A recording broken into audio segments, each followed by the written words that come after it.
کہ 3 دوست تھے سفر میں، تو ایک آگے بڑھ گیا اور منزل پر پہنچ گیا، اللہ کے نبی، پھر دوسرا چلا اور وہ منزل پر پہنچ گیا، ابو بکر، اب تیسرا راستے میں ہے۔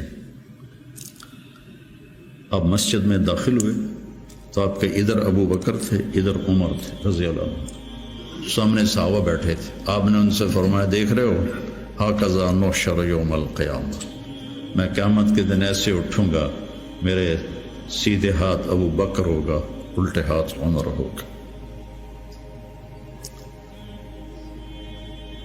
ملہم مراد، سارے مرید، ایک شخص مراد، کتنے بڑے آدمی۔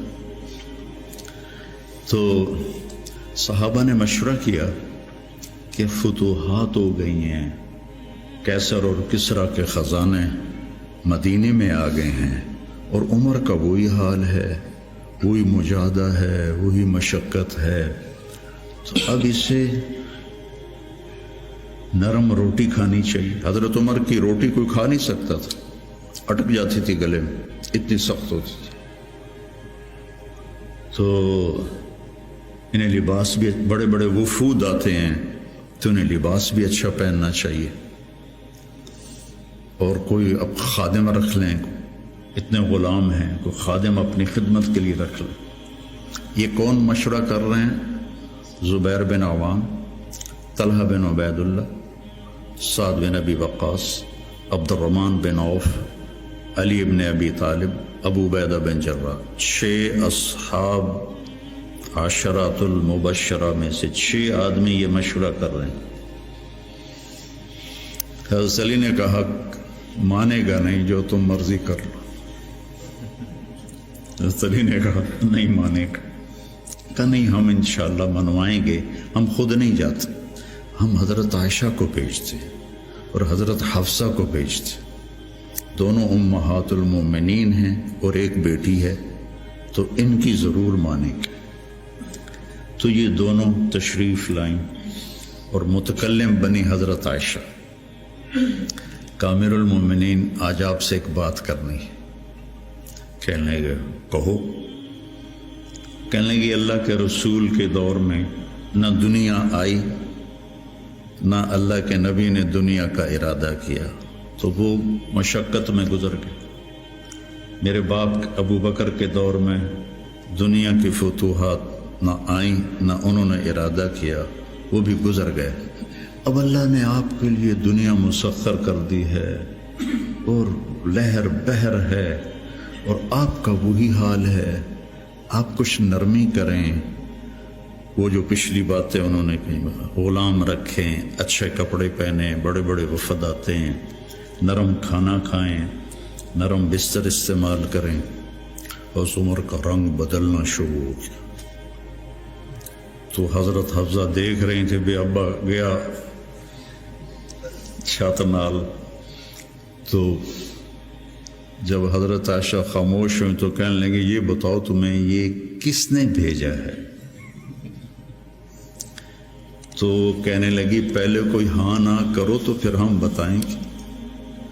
کہنے لگے، اگر مجھے پتہ چل جائے نا کہ تمہیں کس نے بھیجا تو میں مار مار مار کے ان کے چہرے لہو لہان کر دوں۔ پھر فرمانے لگے، حفصہ تو گھر والی ہے نا، یہ بتا، کبھی اللہ کے نبی نے 2 ٹائم کھانا کھایا؟ زندگی میں کبھی 2 وقت کھانا کھایا؟ وہ کہنے لگی نہیں۔ فرمانے لگے، صبح کھاتے تھے تو شام نہیں کھاتے تھے، شام کو کھاتے تھے تو صبح نہیں کھاتے تھے، کہ جی اللہم نعم۔ ایک دفعہ تو نے ایک چھوٹے سے میز پر کھانا رکھ کے دیا تھا، تمہیں یاد ہے؟ تو اللہ کے نبی نے اٹھا کے زمین پہ رکھ لیا تھا اور کہا تھا، آکل کما یاکل العبد، کہ جی اللہم نعم۔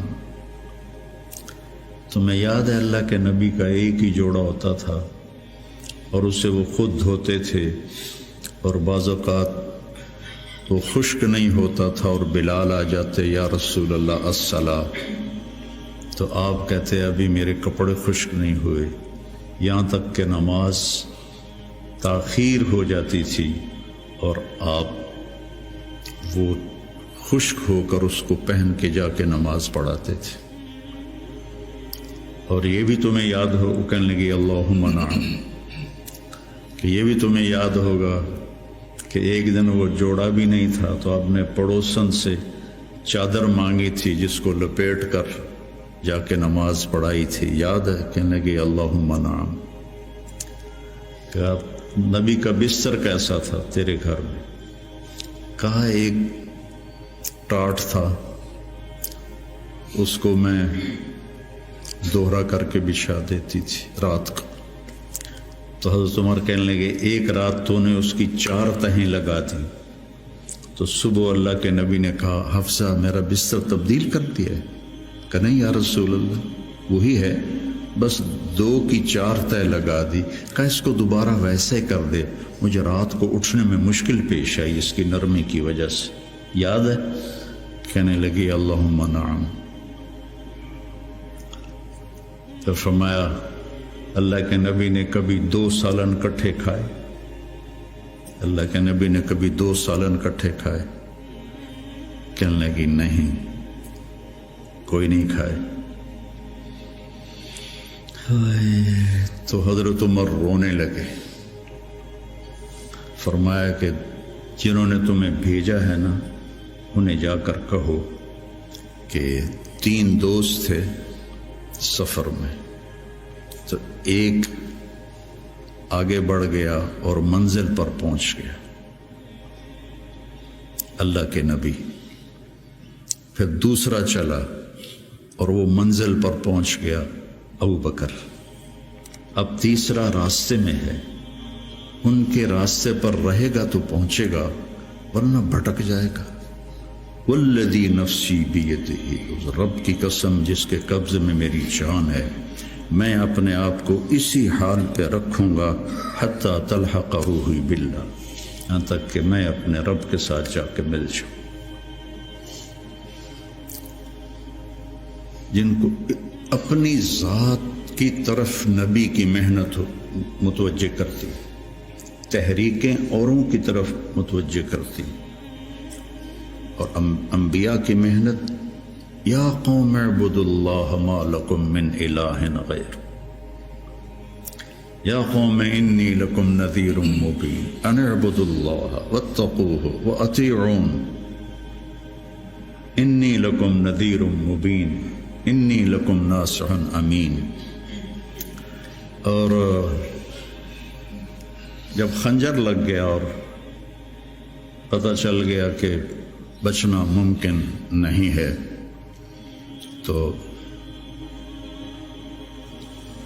اپنے بیٹے کو بلایا عبداللہ بن عمر، فرمانے لگے جاؤ عائشہ کے پاس اور ان سے کہو کہ عمر اپنے ساتھیوں کے ساتھ دفن کی اجازت چاہتا ہے، اور امیر المومنین نہ کہنا، عمر کہنا، چونکہ اب میں امیر المومنین نہیں ہوں۔ اگر وہ اجازت دیں دیں تو مجھے وہاں دفن کر دینا، ورنہ مجھے عام قبرستان میں لے جا۔ عبداللہ بن عمر رضی اللہ تعالیٰ عنہ تشریف لے گئے تو عائشہ رضی اللہ عنہ بیٹھی رو رہی تھی، تو انہوں نے عرض کی اماں جان میرا باپ عمر بن خطاب اپنے ساتھیوں کا قرب چاہتا ہے۔ تو حضرت عائشہ رضی اللہ عنہ نے روتے ہوئے کہا یہ جگہ تو میں نے اپنے لیے رکھی تھی، لیکن اگر عمر طلبگار ہے تو مرحبا بعمر۔ واپس آئے، کہا ابا جان ابشر قد اذنت، اجازت ہو گئی۔ کہ بیٹا ممکن ہے میرے شرم میں کہا ہو، جب میں مر جاؤں پھر دوبارہ میرا جنازہ لے جانا اور باہر رکھ دینا، اور پھر ایک دفعہ دوبارہ پوچھنا، اگر اس وقت اجازت ملے پھر مجھے اندر لے جانا۔ اس میں حضرت علی آئے تو بڑے گھبرائے ہوئے تھے، تو حضرت علی نے پوچھا اتخاف من الموت؟ کہا نہیں، الذی بعد الموت۔ الذی بعد الموت، جس ہستی نے 22 لاکھ مربع میل میں اسلام پھیلایا، تو کہنے لگے ڈرو نہیں، میں نے کئی دفعہ سنا کہ اللہ کے نبی نے کہا خرج تو انا و ابو بکر و عمر، دخل تو انا و ابو بکر و عمر، جی تو انا و ابو بکر و عمر، و سیدہ کہول اہل الجنہ ابو بکر و عمر. کہ میں نے کئی دفعہ سنا، حضرت حسن بھی ساتھ. تو کہنے لگے قیامت کے دن گواہی دو گے میری؟ کہا میں بھی دوں گا، حسن بھی دے گا، میں بھی دوں گا، حسن بھی دے گا. تو حضرت علی چلے گئے تو موت کی آہٹ محسوس کی تو عبداللہ بن عمر نے گود میں سر رکھا ہوا تھا. کہنے لگے عبداللہ میرا سر زمین پر ڈال دے. انہوں نے پنڈلی پہ رکھ لیا. وے حق، سنتے نہیں ہو میں نے کیا کہا، مجھے زمین پہ ڈال دے. انہوں نے سر زمین پہ رکھ دیا تو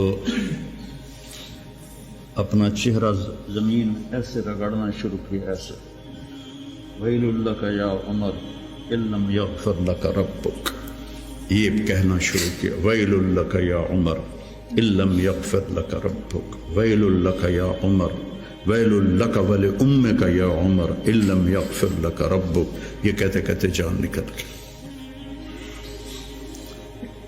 اور لوگ اکٹھے ہوئے تو حضرت عبداللہ ابن عباس کہتے ہیں کہ کسی نے میرے کندھے پہ ہاتھ رکھا تو میں نے مڑ کے دیکھا تو علی تھے، رو رہے تھے، کہہ رہے تھے کہ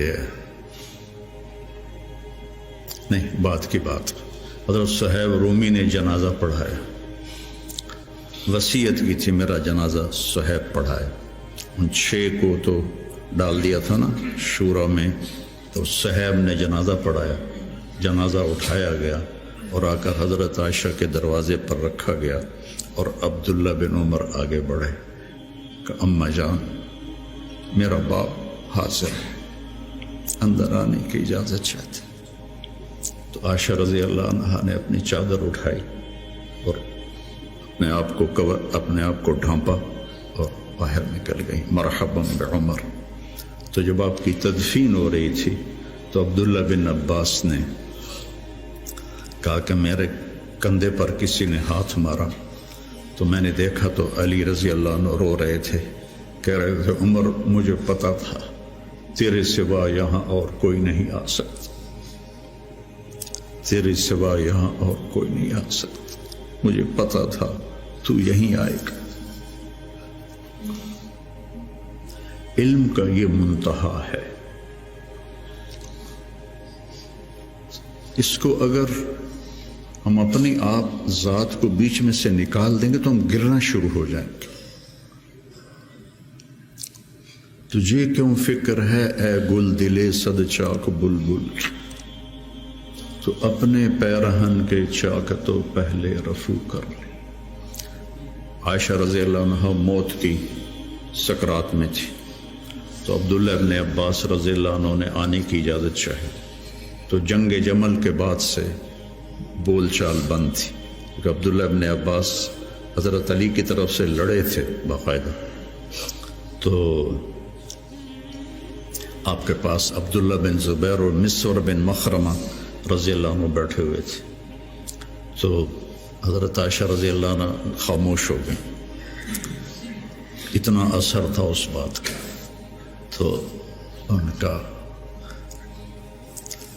حبر الامہ ہے اور ابن عم الرسول ہیں، اجازت دے دے.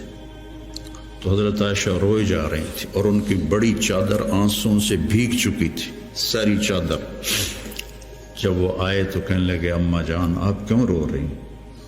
آپ کے اور نبی کی ملاقات میں صرف اتنی دیر ہے کہ یہ جان نکلے اور آپ اللہ کے رسول کے پاس پہنچ جائیں.